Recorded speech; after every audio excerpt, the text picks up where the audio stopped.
Hello, dear friends. Well, we are right around the corner from 2026, and I want to call this is going to be the year of innocence, the year where we return to innocence. And we do that by choice and as hopefully an invitation or an inspiration today for all of us, where we choose to do what it takes to come back to our innocence. And our innocence, it is so pure and it is so sweet. And of course, it is so innocent because that is our true nature. It is pure innocence. You are pure innocence. I know that most of us have not been living as if we are innocent. And that is simply because we have still been living under this veil, this static energy, this programming that always tells us that we are not good enough, bad, wrong, can't do it. And that's what we have been identifying with. And that's why we have been living as if that is true. And then we are not innocent. Our purity and our innocence is right here, inside of us, outside of us.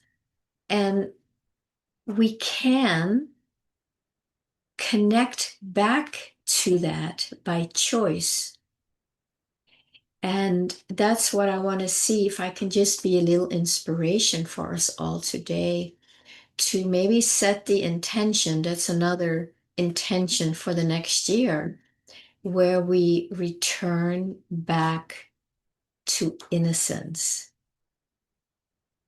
It's kind of like then we're back in the Garden of Eden, right? Where we were pure, we were innocent. Um, yeah, we were pure and innocent, and we still are. It's just that we left the Garden of Eden, we left our true nature and entered into a programming which is anything but pure and innocent.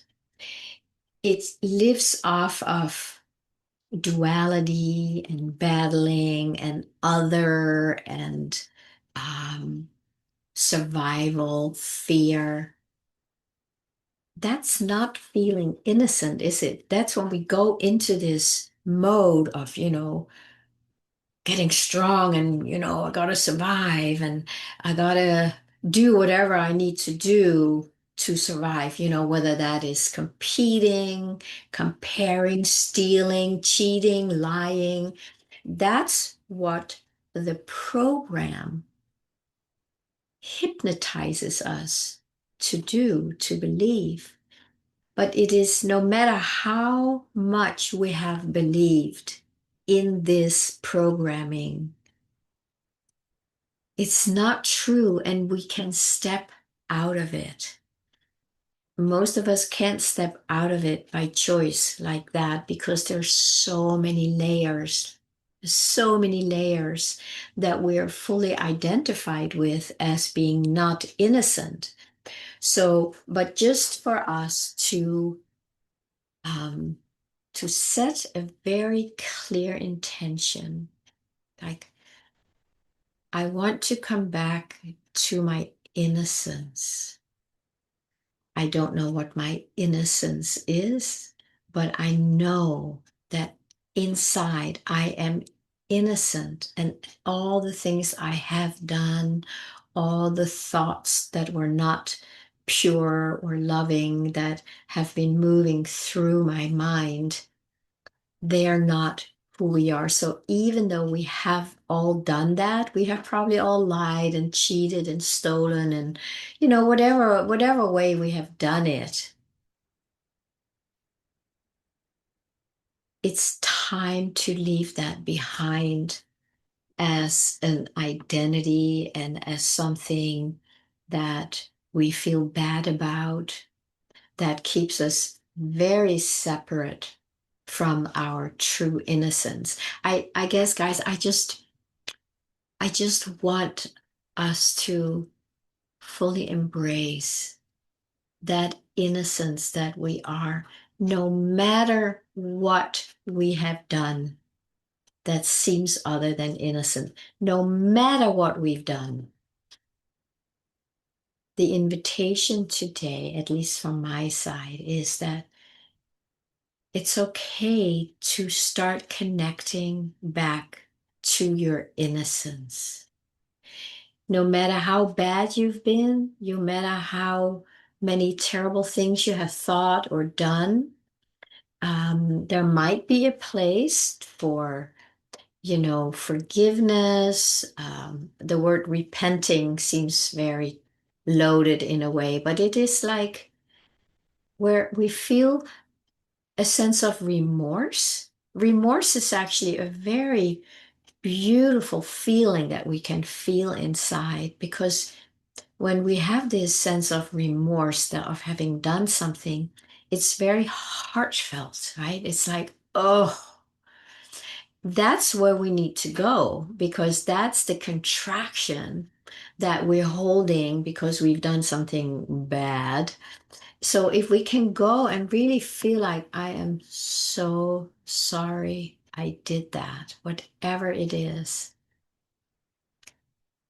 that's where the energy can start letting go and we can start touching our innocence again. And in reality, as I'm saying this, I can really feel that it is our innocence that is asking, that is saying, I'm sorry, that is repenting. Repenting really means think again. Repent. Pendera, I think in Latin, is thinking, and is doing. So you rethink things. I would also say we re-feel things. We really go in and feel the remorse, the sadness, the sorry that we did that.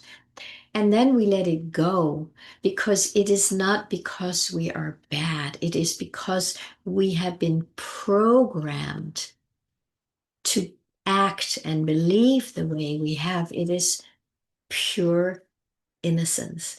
It's like we came in as these pure innocent beings, and then we were bombarded with all these lies, and we didn't really have what it took to separate ourselves from them.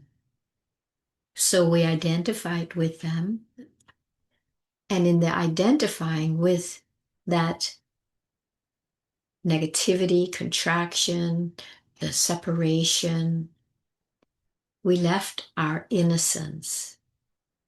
And I'm going to say it again. Your innocence is here. It is still here. It will never, ever go away. It will never, ever leave you. It's us who have left it.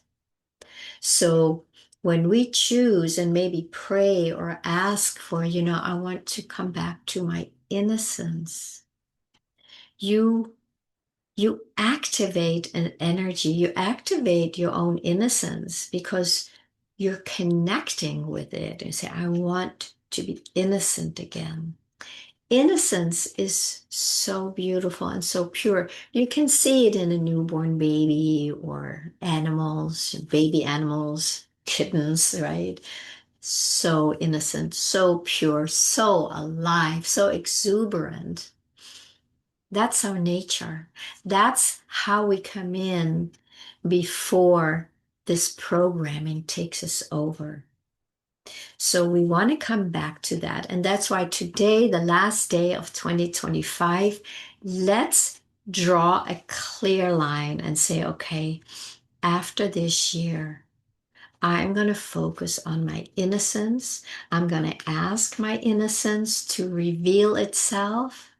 I'm gonna do what I need to do. It may be get help. It may be get support from people, from coaches, or you can always reach out to me, of course. But find what you need to do to rid yourself of this static layer, this veil of that always, always, always wants to penetrate your psyche, your thoughts, your feelings, your your body, every tissue. It wants to penetrate that and make you believe that that's who you are. You're not. You're not. So keep coming back. I want to know what my innocence is. And then when this bombardment of negativity and undermining comes in, you say, no, I don't want to know that anymore. Now I want to know what my real innocence is, what purity is. And the more we make that, set that as our intention, the more we connect with it naturally. There's nothing we need to do. We can ask our innocence and our purity to purify all that stuff that is not who we are. So I wanted to just end this year with this beautiful invitation for all of us to connect back with our innocence, with our heart, and make that your intention for the coming year. That innocence is what we keep calling the new earth. It's always been here. It can never go away because it is who and what we are without that layer. So, my friends, wishing you a beautiful, beautiful 2026. And I will meet you on the other side of that very soon. And then we can keep diving into this beauty, this purity, this innocence, this I am presence, this oneness, this heart, and keep making that our abiding place. Because just by doing that, we are the new earth already. It's just that we have momentarily turned away from it and got lost in what we call the false matrix or the old paradigm or the programming. And now we don't need to do that anymore. We got our share of it. It might have been fun. Yeah, it was fun, right? But okay, that was it. I don't need any more of that now. So here's to an innocent, pure, alive 2026 for all of us. Many, many blessings.